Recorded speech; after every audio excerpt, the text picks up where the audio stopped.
Today's topic is World Environment Day. Before we start, remember to subscribe and click the bell, and to find out more about being on a panel, click the link in the description below.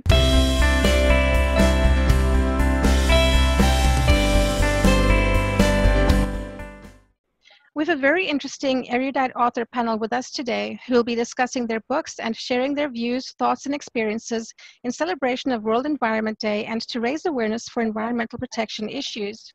So if you could each please introduce yourselves.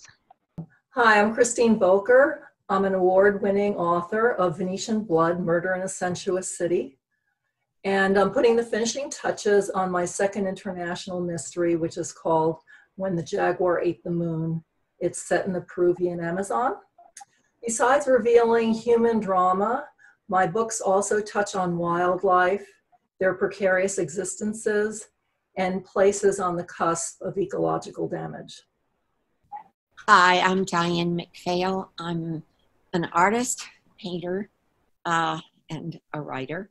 I'm a therapist and a minister and an avid traveler and adventurer. My debut novel, The Abolitionist's Daughter, was published a year ago, and it's gotten some really good reviews, and I had news today that the sales are just a little bit astonishing to me. I live in an old grist mill, has water running over the wheel and a lot of books next to the gears. Hi, my name is Irina Ferguson, and I'm an author and a TEDx speaker. My recent book is a memoir about me raising my daughter on my own while completing 3 academic degrees, including one from Yale. It's called My Good Life. Hi, I'm Carol E. Anderson. I'm a life coach and a former organizational consultant. My passions are women's empowerment, travel, and photography. I'm the author of the award-winning memoir, You Can't Buy Love Like That, Growing Up Gay in the 60s. It's a book that offers hope to those seeking to live honestly and without fear. I'm working on a second book that I'm still trying to figure out what it's about. And I live on 9 acres of land in Ann Arbor with the love of my life and our sassy dog, Saxon. Hi, I'm Brooke Williams. I'm coming to you from southern Utah. My life has been one of adventure and wilderness exploration. My conservation career spans 40 years.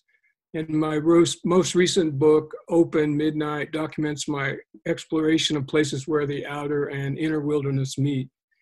I'm now working on a book about dragonflies and one about hermits. I believe that the length of the past is equal to the length of the future. Hey, my name is William Huggins. I live in southern Nevada. I grew up in an Air Force family. I've been living in remote places pretty much my entire life, and just wild country fuels my writing. I primarily write ecological science fiction. My 8th short story is coming out in August. My first book came out from Owl Books last year, Ghosts, which is an ecological science fiction book. And my next book will be out next August, called Regenesis, and it's explicitly about climate change. So I'm an activist on several levels with that too, especially keeping public lands protected, which we have a lot of here in Nevada. So. Thank you. Welcome, everyone. So the first question is, could you each tell us about your book and why you're passionate about environmental awareness?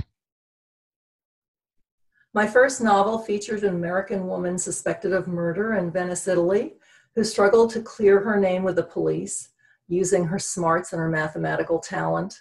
She uncovers her own strengths, but awakens a foe bent on destroying her. Wildlife plays a significant role in my book, in that particular book, whether it's references to the white-crowned sparrow, which migrates from the wilds of Alaska down to California using the stars as the guide, or a whale mother who pushes up her baby for its first breath of oxygen, or the stark reality of climate change and a bejeweled city such as Venice slipping into the sea. And also a deep part of that mystery in Venetian Blood has to do with wildlife and tragedy. One of the characters, Pablo Morales, in that book is a doctor and a consul coming from Peru. And he's really a symbol of indigenous belief, seeing nature not as something to be trampled upon or that we're entitled to ruin, but actually something to treasure that we're a part of. So his spiritual connection to nature, interestingly enough, formed the bridge for me to travel on to reach the second book, When the Jaguar Ate the Moon. In that book, Muddy Soul, who is half American and half Peruvian, flees from Peru as her parents are disappeared. And she returns years later to find out what happened to them, but also to solve the mystery of a colleague who goes missing in the wilds of Manu. Manu is in the Peruvian Amazon, and it's one of the most biologically diverse spots on Earth. Just in a few hectares of land in Manu, you'll find many times more the trees that you would find here in North America. There are 1,300 roughly bird species, and it's a place worth preserving. The Amazon, whether by logging, gold mining, oil production, or burning, has to be protected, and it's under siege. My characters bring readers, hopefully bring readers, the beauty, the wonders of nature, but also their truths. So as Pablo says to some people, sucking the earth dry, they don't see their own future in the death of what they've destroyed. I see environmental awareness in moral terms. We don't have the right to wipe species off the face of the earth. I'll talk about my book. It is entitled You Can't Buy Love Like That, Growing Up Gay in the 60s. And it really addressed a very different environmental issue, which was social in nature, where there were restrictions on who you were allowed to love, which made it a very toxic environment for people who were different. The underlying theme of the book is how do you live an authentic life while keeping a secret? It applies to anyone who's hiding a part of their real self in order to be accepted. It also reveals the cost of living in a closet of any kind, as it prevents you from having deep, meaningful relationships because of the fear that one day you'll be found out and ultimately rejected. Just as I've been passionate about creating a more accepting social environment, I've been passionate about creating healthier environments in the natural world since I read Rachel Carson's book, Silent Spring, back in the 60s when I was in college. And I'm passionate about this issue because I want to bring awareness to her central point, which is really that the world is a set of interconnected systems that include humans and plants and animals. And back then, even, she cautioned our need to recognize the power that we have as humans to destroy the very systems that we depend on for our own survival out of our ignorance and hubris. I think humans have long proffered the notion that nature exists just for our pleasure, for our needs, for us to exploit in whatever ways we want to. And this mindset really diminishes our ability to see the elegance and fragility of our interdependence with the natural world, and then to deny our involvement in its demise, to pretend that it's happening without our unconscious contribution to it. And our lack of an urgent response to the devastation of climate change reminds me of a line in the song by Brandy Clark that says, "We're on the Titanic, but we think it's the Ark." And our lackadaisical concern is reinforced, I think, by the cheery messages that are provided by marketeers for all types of products, from the food we eat to the cars that we drive, that should suggest our lives will be better if we have these things. What they don't say is the high price that we're going to pay for the use, for the eventual destruction of the earth, whose survival we depend on for our own. So it's really up to us to make different choices, and that's why I'm passionate about the environment. I think we have the capacity to do that, and with the right amount of will, we can. I can talk about my book. It's called Open Midnight. It's some braided stories, and mainly it's structured around the year I spent doing field work for the Southern Utah Wilderness Alliance. And during that time, I realized that being in the wilderness is as close as we get to our evolutionary selves. And it is those evolutionary selves that are responsible for our survival as a species and have been since we were ever a species. I think this has to do with the collective unconscious, which Carl Jung wrote so pleasingly about, and it was so informative. I feel that there's a connection there. I feel that once we tap into that, we really discover our own role. We discover how the planet might make the best use of us. I spend a lot of time wandering around, and I've recently discovered some of the Chinese hermits that have a completely different attitude about wildness. And I'm studying that. I'm really coming to some conclusions about why we should care about these places, that it's not just about recreation. It's not just about beauty, but it's our very survival that depends on it. And I think that advocating for this is, how I'm going to spend the rest of my life. I can go next to talk about my good life. I wrote My Good Life as a memoir that I wrote about me and my daughter's journey over the span of 12 years, from the time that she was born to the time that I went to graduate school and eventually got married. I raised her on my own for the first 12 years, and she has autism and deafness, and now she has epilepsy. She's 20 years old. But My Good Life was really our journey. The opportunities that I had to live on the East Coast, and environment played a big part about that. But when I think about the pivotal moment that environment and nature and just the natural surroundings had on us, it was a weekend that we spent at Martha's Vineyard, and it was an amazing weekend. I mean, we just got to go bike riding, and I had this epiphany. I knew that our lives were hard, and I was in graduate school at Boston College at the time, and I knew that it was like not the ideal life for me to have to raise her while being in graduate school. But as I rode, I had the back canopy piece that allowed for her to actually be on the bike as well, with a little cover on it. So she's on the bike, and we're just rolling. It felt like we were just all by ourselves, and the ocean was around us, and it was just euphoric. It was amazing. I learned early on that environment was going to play a huge part in my daughter's healing. I'm diagnosed with autism since the age of 5, and not having the ability to hear, having bilateral hearing loss. I knew that to feel the wind, to feel the sun, and to be surrounded by beauty was so important for us. So I absolutely love living on the East Coast for 9 years for school. I went to Boston College. I went to Yale for my second master's, and we would also go skiing in Maine for Maine handicap skiing. And so the environment was also always a healer for us. The next time that really operated as a healing point for us was after I got married. We moved with my husband to California.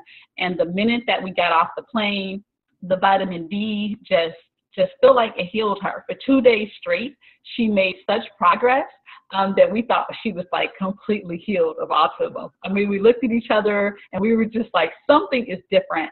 And we've been in California ever since, except for 1 year that we did in Texas for my husband's job, but we came back to California. So environment is everything for us. We like to protect it. And even with this quarantine, we're grateful that everything has happened amazing with how SoCal has handled the beaches, and the sky is blue, and there's no pollution. And though it's been a lot of difficult times for some, environment has been a huge part of that. So I definitely feel like the physical environment, the emotional environment is clearly important, but nature is a big part of what makes our life good, and what is a part of my memoir, My Good Life. My book, The Abolitionist's Daughter, obviously from the title you can tell is about the Civil War era setting, and about people who believed in equality and freedom. But it's also set on a Mississippi farm in the middle of the state. I grew up not on a farm, but all of my grandparents, aunts, uncles, everybody except us lived on a farm. And so I was milking cows and feeding chickens and helping slop the hogs. And it was a time of the ordinary farmer, not the big corporate farmers that have sort of come into being, and I'm not sure how much damage they may do to the environment. You read a lot. I also grew up on the land. The land was where we were, and everything depended on the weather and what the clouds looked like and what you decided to plant when and how. This old grist mill is on 23 acres that had been subdivided. My husband and I bought the whole thing and unsubdivided it so that it could remain in absolute forest. And they call this the Rhododendron Hill. We're in Appalachia, and the rhododendrons are so thick that supposedly you generally can't even crawl through them. Mm. And my husband also had bought another piece of property that came with hundreds of acres, and there are two low worn over mountains called the fodder stacks, a name which means like hay stacks. And so now my husband and I have put those mountains in the land trust, and from there to the Nature Conservancy and the Forestry Service. So we're doing what we can on a local level. I don't know that that's activism, but you do what you can do where you are. And my current book, Ghosts, is an ecological science fiction novella that is sort of a colonization gone awry is what it's about. And Al Books was really kind to pick that up. And my next book, Regenesis, which was a finalist for the Prism Prize in climate literature, climate fiction in this case, will be out next year. And that's set in a future possible climate change world that is what we might walk into. Hopefully not, because it's kind of dark. And I've had 3 short stories published in that world, and I've got other things prepared for that. So like I said in the intro, all my writing kind of focuses on that. I've had a lot of writing that I've done for environmental groups. I've written for groups here in the state of Nevada. The Conservation Lands Foundation used a series of essays on the Western Arctic, trying to protect that area, 22 million acres up there. I've written for the Basin and Range National Monument here in Nevada. I've written for Gold Butte National Monument, very involved. It's really my life. And I grew up in outdoor wild places. I was born in southeastern Utah. So that's just, the land has always been part of that life. And my father did some unusual things for this country through the United States Air Force. And because of the nature of his work, we were always in very remote places, just in case there was an accident, which fortunately in his time there never was. And so we were always just on the land. My grandmother, I spent summers in Western Virginia. My grandmother ran cattle on 80 acres out there near the Blue Ridge and the Appalachian Trail. And spent a lot of summers with my grandparents in southeastern Utah. My grandfather would pull me out of bed. The sun wasn't even up, throw me in the truck, and we'd head for the mountains and fish. And very much an outdoorsman. It's a great way to live. And I've got 2 kids, and I'm trying to raise them the same way, because Nevada's got a lot of amazing spaces out here. And just so to me, the writing is simply an extension of my activism. And I love writing about wild places and my experiences out there. Science fiction is kind of my calling, I think, and hopefully we'll have more published in the future. That segues into the next question, which is, can you give us your thoughts on how the lockdown due to COVID-19 has dramatically reduced global pollution and how we can help sustain this reduction? Sure, I can start with that. I've been thinking about it a lot. I've read a lot of different statistics about how greenhouse gases have gone down over the pandemic, and I think that's fantastic. I think one problem is is that we know what it takes. We need to slow way down, and we've been forced to do that because of this virus. But we're also seeing now that there are huge protests, and there's a lot of pressure to like get going again, get business going again, get people traveling again. And we're seeing it every day in the news. And I've always felt that as long as this is a choice that people have to make to live sustainably, it's not really going to work, because there's not enough people that will make enough of a change to have that kind of impact. So I think we need some legislation. We need some top-down rules and regulations.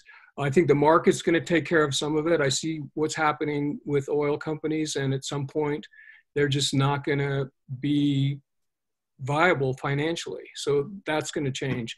But I think this thing we're seeing has helped us know what we need to do. And I also think it's temporary.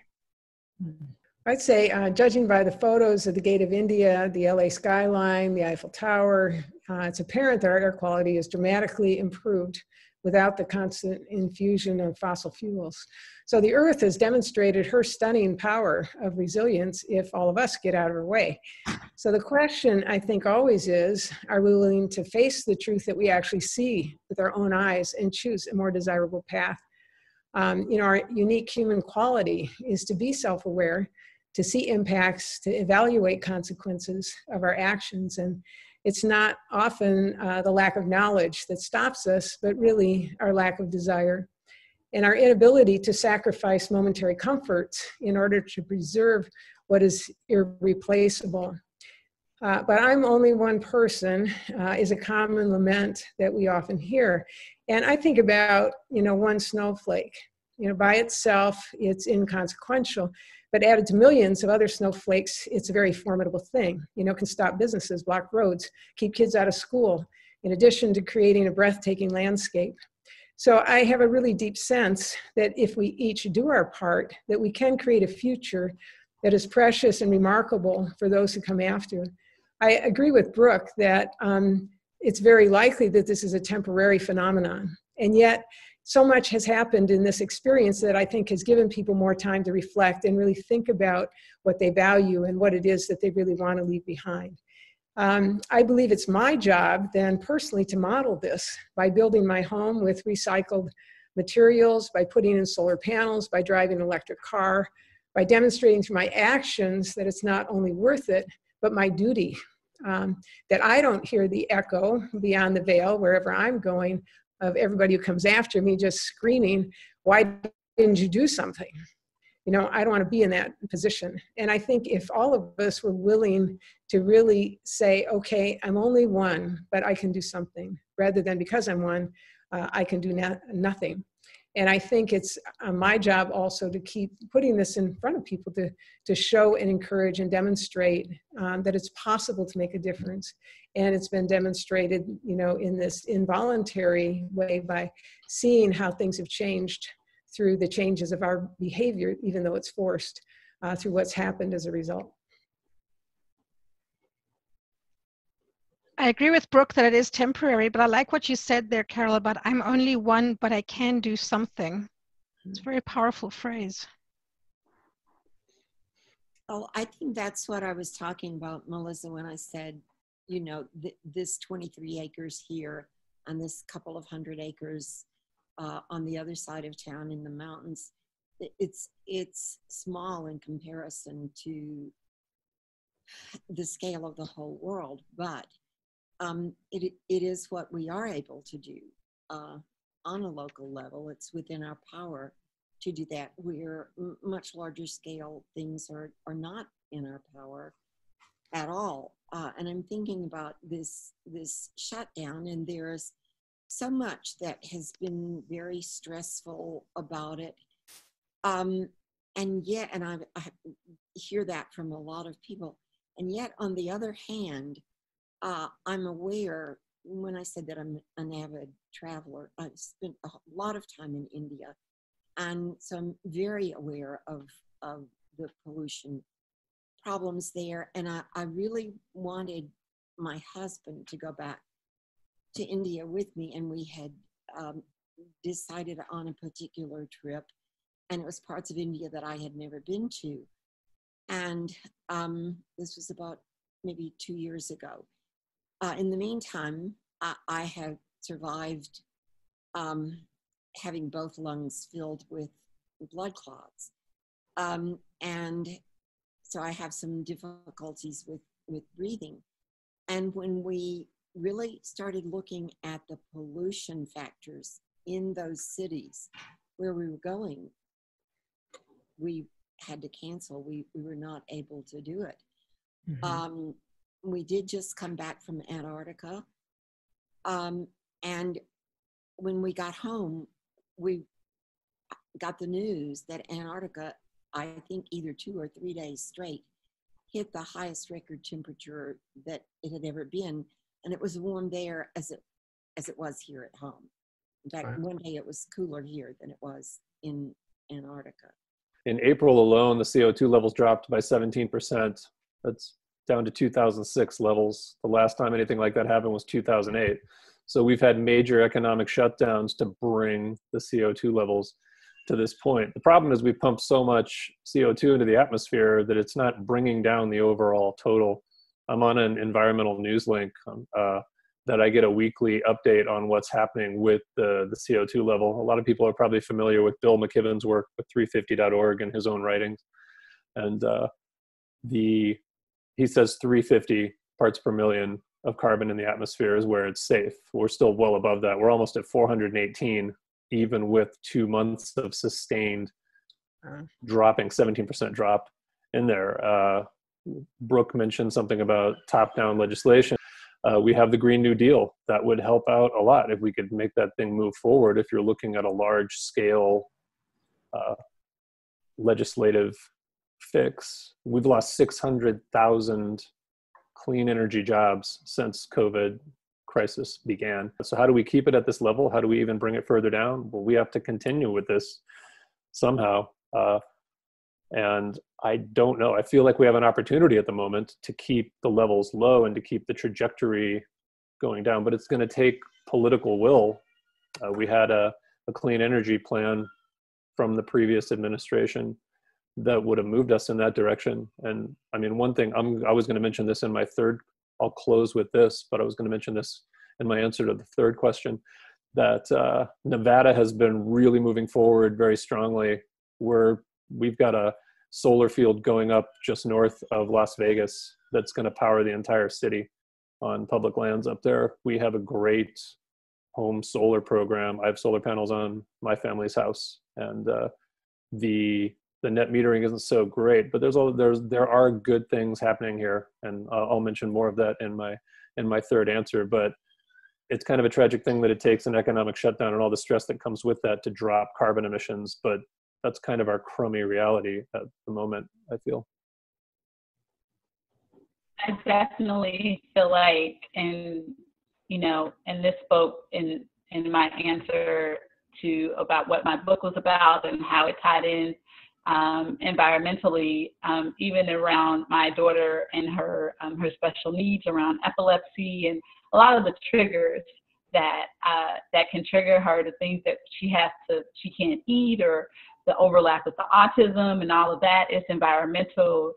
But I also feel like there has to be, for people who don't care about it like us, there has to be an incentive for them. And so I think to get together, to have more roundtables, sharing this video will help, because it would show the passion for authors around it, and around how people in different genres are really, really passionate about it. And I think it's going to take the grassroots efforts for people to sustain it and to tell their own stories in their own lives, maybe creating some type of a table talk or a training exercise for communities around the country, and why they should do it and how they should do it tangibly each day. I think that's the way that we can sustain it. And maybe this special day that really marks the importance of the environment, really calling our collective communities together to journal and talk and speak about how they feel like the bluer skies have really impacted their lives, and what does that mean for them, and giving everybody the why should they care. Unfortunately, that's just what it'll take to sustain it. So for my part, I'd say that it's very heartening to see the first time in decades, Los Angeles with clear skies, Venice, a city I love, with less boat traffic and no cruise liners. And the canals are cleaner, there are water birds, sea life is returning, all of those great things. But just like some people are hoping for a V-shaped recovery, there will be a V-shaped, unfortunately, increase in pollution again once industrial activity comes back and once the car traffic comes back, although there are some employers who are talking about maybe 20% of their workforce working from home, which would be a good thing, but it's not going to be enough. So for me, what I think would be necessary is, yes, well, a top-down Green New Deal with a lot of power and a lot of muscle to really take the opportunity and to take a leap to green the economy, essentially, the energy sector, the transit sector, which would be incredible in terms of job opportunities as well as training opportunities for jobs. So that's a way to go. And to get there, really what we're going to have to do is to elect people who not only believe in science, but also have the guts to make the bold changes that are necessary. We have about 12 years before we get to what William is going to write about in terms of the horrors of climate change and the catastrophic aspects of it. So we can't just take baby steps here, but we have to take really bold action. So these issues can seem overwhelming. How do you keep your sense of hope and purpose and continue trying to create change in the face of their enormity?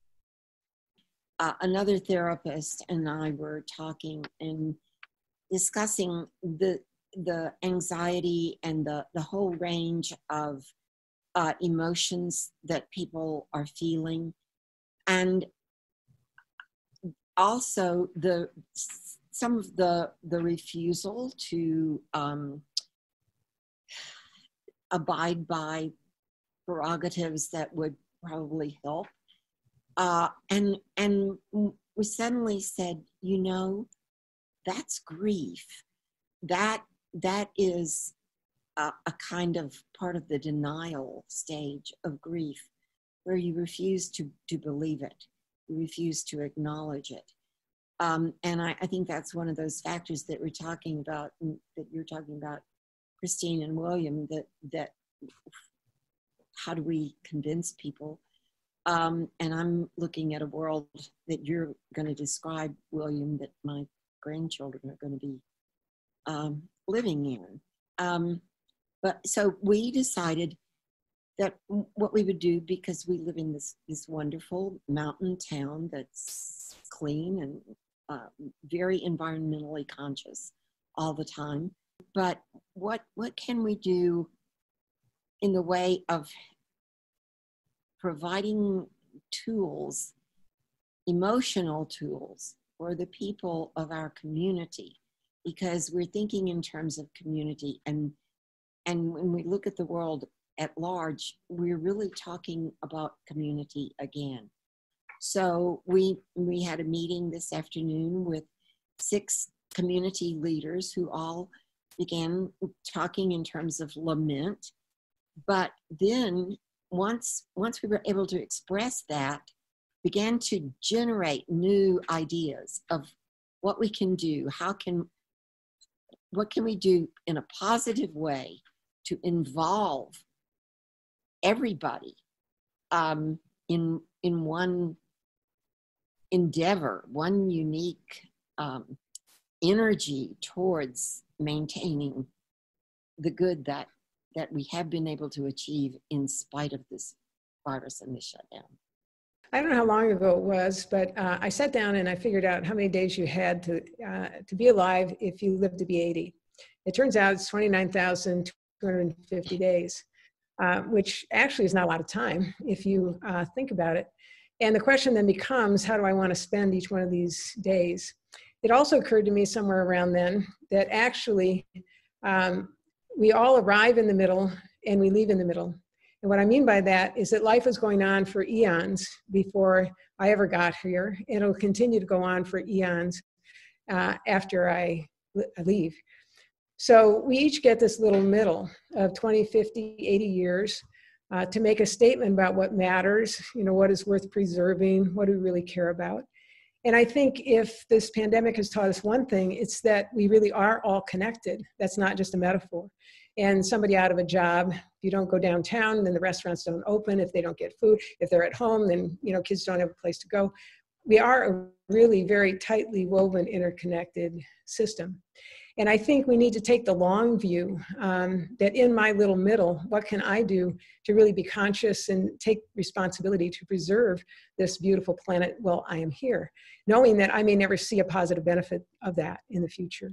And to look beyond, the place at which my 29,250 days are over, but that my actions now will live beyond those days. And to really recognize that that's a very important responsibility that we have. Sometimes I think about the earth as a giant Airbnb. We don't own the place, but it's like in an Airbnb, you're a steward of it, for a week or a month or a few days. And how you leave it for others really makes a difference. If you clean up after yourself, if you don't kill the plants, if you don't trash the furniture, none of it belongs to you, but how you use it either leaves a wonderful place for others to come, or you leave a giant mess for other people to clean up. So I live with an avid environmentalist. She goes to the major international meetings that occur every year. And she has shown me that everything we do matters. From what we buy in the first place, how it's made, the fossil fuels it takes to get it here, the impact it has on workers who make it, and finally, how we dispose of it. It matters if you buy plastic bottles and toss them away, that you burn fossil fuels because you want to have a powered car, or that you desire greener grass, but those pesticides might actually ruin the groundwater. So to know that every action we take, and it matters whether we deny it or not, and that the earth keeps score in our treatment of her. And without us, she's going to recover. And, let's hope that it doesn't take us getting off the planet in order for that to occur. So my job is to do the inconvenient thing rather than the expedient one, and to remind others to do the same. I think we've really lost sight of the fact that we're really guests here, and that we have a responsibility to leave the place nourished by our presence rather than to leave a toxic waste environment when we go. And so I think the way for me to stay positive is to know that I have the capacity to do everything I can in my little middle and not forsake that responsibility, even though I don't know will come beyond me. I love that. I think about hope a lot, and I'm not sure it's a very useful emotion. But what you just brought up, Carol, about just being active and doing your little part is such an important thing. And I think I was referring to that earlier. If we depend on everyone to do that, if everyone could do that, I think we'd be in pretty good shape. The question is how to make that happen. For me, I find comfort, if not hope, in placing us in context. And I think as Americans, we're pretty spoiled. We haven't had serious problems. We've had some wars. We're young. I mentioned reading a lot of Chinese poets lately, and one, Tu Fu. I mean, here is a very wealthy family in the Tang Dynasty, and for the last 15 years of his life, he was on the run during a huge civil war that either killed or displaced 2/3 of the Chinese population. And those are the kinds of things that we just have no clue about. And yet China has gone through that many times, and they've responded, they've recovered. And other countries with the same length of history have the same stories. We just don't have a long history. I think when it comes to climate, it's a different story because there are no boundaries, and it's not about countries, it's about everyone. And even there, I feel like there's a context. I think our species has gone through what they call population bottlenecks, 3 or 4 times since we emerged as a species. And I might get this wrong, but I think one of the most recent was within 40,000 years, when the population, due to some climate activity or a volcano, something like that, went from maybe 5 million people down to 2,000. And those 2,000 people were responsible for all of us. And if that's not enough to fill you with hope and just vigor about staying alive, what else is? So I think about that a lot. And I think about, what did those 2,000 people have that the rest of them didn't? Maybe it was pure luck. I don't know. But I just think, what if we, the ones of us sitting around here and listening to this podcast, were those 2,000 people? What would we do? And I think that goes back to what Carol and Diane both have said about this. Context. After this panel, I'm very encouraged. I'm actually very hopeful that now, even being like one of the youngest people on this panel, I feel like I have a charge to connect with the Yale School of Forestry, which is set right next door to us. When I was on the Hill at Yale, at the Divinity School, it was right next door to us. So I feel a charge to connect with them for the Yale Day of Service so that we can do more. So I feel charged. I feel encouraged. I feel hopeful. I'm really excited to do something and to connect it to my good life. And because you can't have a good life without the environment. So for my sense of hope, I go to nature. I walk in nature, marvel at the birds, at the wild animals. I talk to my husband, who's my partner in crime. He's an eco-warrior, an attorney on the green side, and an inspiration to me. I also participate in organizations that are fighting for positive environmental change. And with respect to purpose, I am focusing on my writing. It wrestles with some threats to our planet and to wildlife. And I'm really aiming to tell Mighty Soul's story and the Peruvian Amazon as best as I can, to make readers care and to draw them into that world. One of the ways, ultimately, that behavior can change is by evoking wonder in readers and helping to educate them as they start learning about wildlife and broader issues in the world. Animals' amazing feats, their diverse talents. People start to care about that, and then they can change. Yes, I just want to say too that just being part of this, being part of the environmental movement in general, I'm always inspired when I see people just getting involved in these issues, because that's one thing that it's going to take. And I think hope and purpose are intertwined. I don't really think you can have one without the other. If you don't have a purpose, what are you going to be hopeful for? And if you're hopeful, you need something to drive that hope. You need some work to do, something to get involved in. And the community is really a huge part of that. And I think I'm coming at things from twofold right now. One is from the writing side. I'm pretty influenced by Paul Kingsnorth. Some of you might be familiar with his work, The Dark Mountain Project, and some other books. And he's writing about, we're going to lose a lot. And that's not necessarily a bad thing. You can't let that bog you down. And you have to still keep moving forward. There's ecological grief is a word that gets bandied about. I've seen several writers use that and turn that into something. There's a community out there that's working on a lot of these issues. And if you can attach yourself to that and bring other people into the movement, that's how we're going to build this thing and win ultimately. And unfortunately, we're going to lose. And we've lost 40% of the wildlife in the last 40 years. That's just incredible. A lot of that's habitat destruction. Some of it's just that the human economy doesn't merge well with, wild animals. Here in Nevada, we have pronghorn antelope that have been running around here. They're still trying to flee the cheetahs that were chasing them a million years ago. They're incredible animals. They're still here, but the oil and gas development, along with a lot of other things, sage grouse, it's doesn't work with their lifestyles the way they're used to. And you mentioned the Arctic, the caribou, some of the things that I've written about in the past. I think the other thing that keeps me hopeful and staying focused is that we are winning on some fronts. You know, I've written for divestment groups, which is pulling your money out of fossil fuel development. Don't fund it if you don't have to. If you want to fight them, go after their money. I know that's a radical statement, but it works.